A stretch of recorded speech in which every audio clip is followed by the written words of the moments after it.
Bangladeshi blogger ফাতেহা আপুর video দেখলে আমার অনেক বেশি খারাপ লাগে। কারণ মাঝে মাঝে উনি যখন ওনার মা বাবার কথা বলে কান্নাকাটি করে, আমার এত বেশি খারাপ লাগে বলে বোঝাতে পারবো না। তো যাই হোক, কিছুক্ষণ আগে আপুর ভিডিও দেখলাম, দেখে আমিও অনেক বেশি কান্না করলাম আমার বাবার জন্য।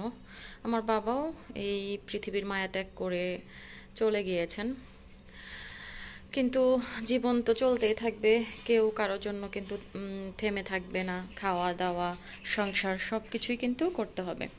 তো কিছুদিন আগে কিছু ফুল কিনেছি, তো সেগুলাই আমি সুন্দর করে সাজিয়ে গুছিয়ে রাখছি।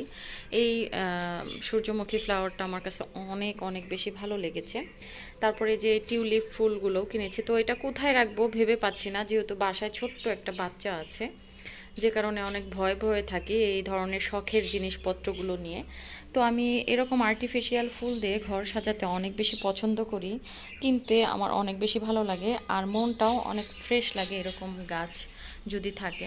তো মোটামুটি আমি এভাবে সাজিয়েছি। আর এই যে আমার ছোট বাচ্চা কিছুক্ষণ আগে এখানে খেলাধুলা করলো, করে এভাবে রেখেছে। আর এই যে কিছুক্ষণ পর পরই এই যে এই টাইপের বলগুলো নিয়ে নিয়ে সে খেলে। তো এই যে একটা হারিয়েও ফেলেছে।